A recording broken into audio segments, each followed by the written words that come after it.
හරි.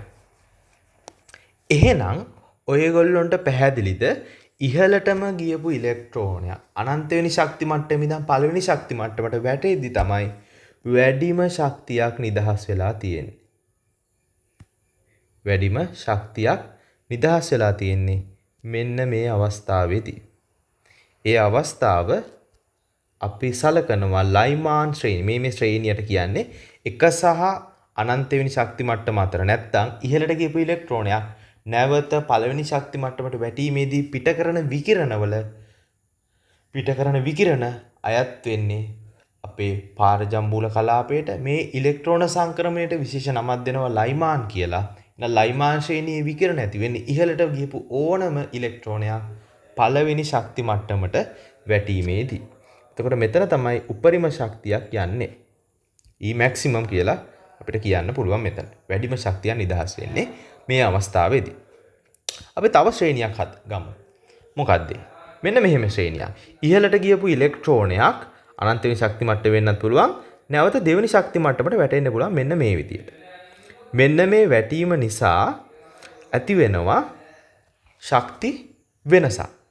ඉහළට ගියපු ඉලෙක්ට්‍රෝනයක් නැවත පහළ ශක්ති මට්ටමට වැටෙනකොට වෙනසක් ඇති වෙනවා. ඒ වෙනස ශක්තියක් විදියට බාහිරට නිදහස් වෙනවා. ශක්තියක් තියෙනවා නම් එතන සංඛ්‍යාතයක් තියෙනවා. මේ සංඛ්‍යාතය ඇසුරු කරගෙන සහ මේ ඉලෙක්ට්‍රෝන සංක්‍රමණයට අපි නමක් දෙනවා බාම ශ්‍රේණිය කියලා. බාම ශ්‍රේණිය මේ ශ්‍රේණියට අපි කතා කරා එහා පැත්තේ තියෙන ශ්‍රේණියට කතා කරා ලයිමාන් කියලා. ලයිමාන් ශ්‍රේණිය. ඒ වගේම තව ඉලෙක්ට්‍රෝන සංක්‍රමණයක් අපි සලකමු මෙන්න මේ වගේ. ඒ ඉලෙක්ට්‍රෝන සංක්‍රමණය වෙන පැහැකින් අපි අඳිමු. බලන්න ඉහළට ගියපු ඉලෙක්ට්‍රෝනයක් නැවත තුන්වෙනි ශක්ති මට්ටමට එන්නත් පුළුවන්.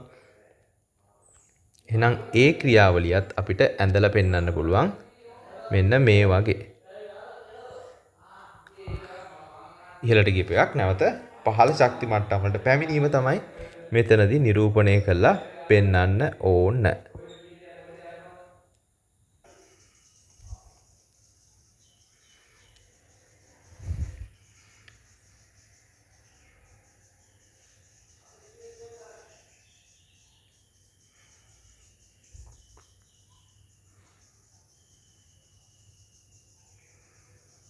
දැන් බලන්න මේ විදිහට ඉලෙක්ට්‍රෝන සංක්‍රමණ ඇඳලා අපි ඉලෙක්ට්‍රෝන සංක්‍රමණයට නමක් දෙන එක තමයි කරන්නේ. මේක ලයිමාන් එකක් තියෙනවා, බාම එකක් තියෙනවා, ඊළඟට තියෙනවා පාෂන් ශ්‍රේණිය. පාෂන් ශ්‍රේණියට එහා පැත්තෙන් බ්‍රැකට් කියලා තවත් ශ්‍රේණියක් අපිට මේ විදිහට ඇඳලා පෙන්වන්න පුළුවන්.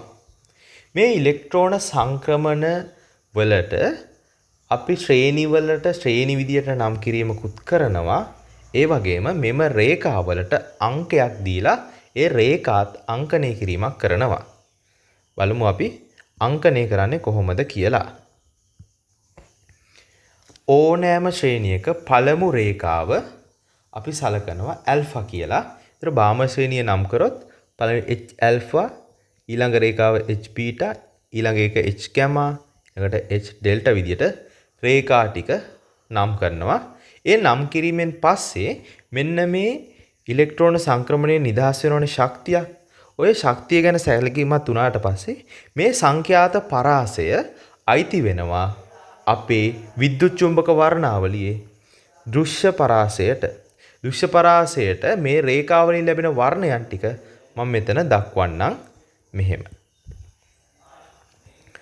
H ඇල්ෆා රේඛාවට රතු වර්ණයක් දෙනවා. H බීටා රේඛාවට කොළ වර්ණයක් දෙනවා. H ගැමා රේඛාවෙන් නිල් වර්ණයක් දෙනවා. H ඩෙල්ටා රේඛාවෙන් දම් වර්ණයක් දෙනවා.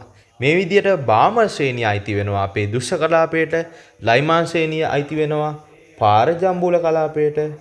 ඒ වගේම පාෂන් ශ්‍රේණිය අයිති වෙනවා අධෝරක්ත කලාපයට.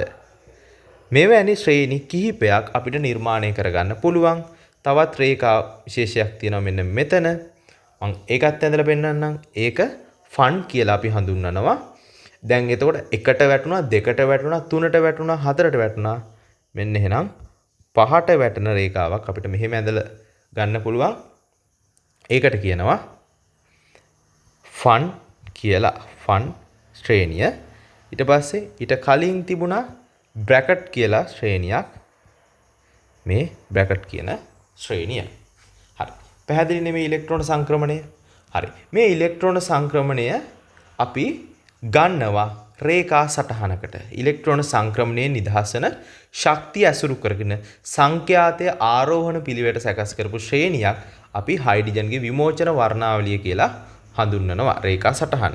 බලමු මේක නිර්මාණය කරගන්නේ කොහොමද කියලා.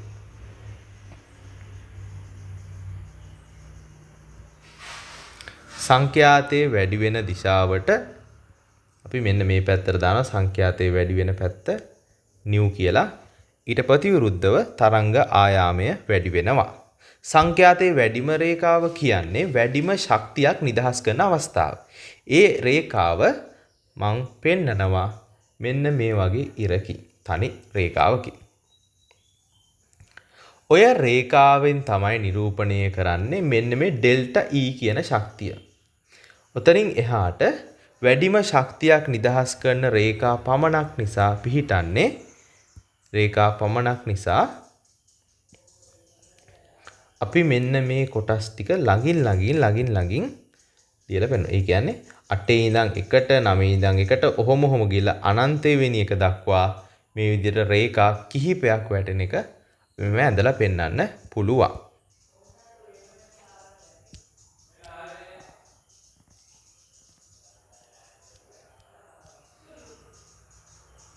හරි. ඊළඟට බලනකො පොඩ්ඩ ශක්ති පරතරය ක්‍රමයෙන් වැඩි වෙනවා.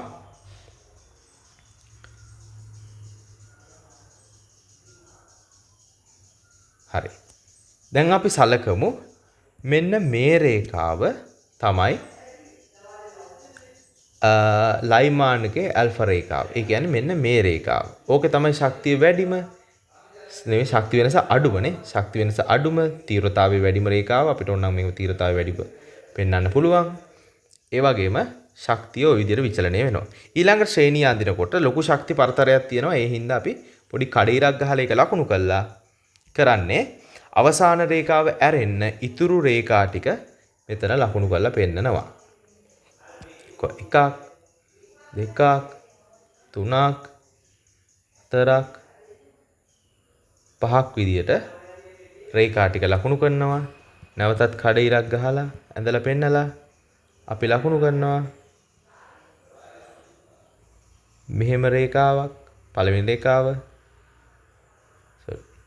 ඊළඟ රේඛාව ඊට පස්සේ රේඛාව අවසාන රේඛාව ඔය විදියට. ඊට පස්සේ ඊළඟ ශ්‍රේණිය ලකුණු කරනවා. කාවයි දෙකයි ඒ විදියට අපිට රේඛා ටික සටහන් කළා විමෝචන වර්ණාවලියට අදාළව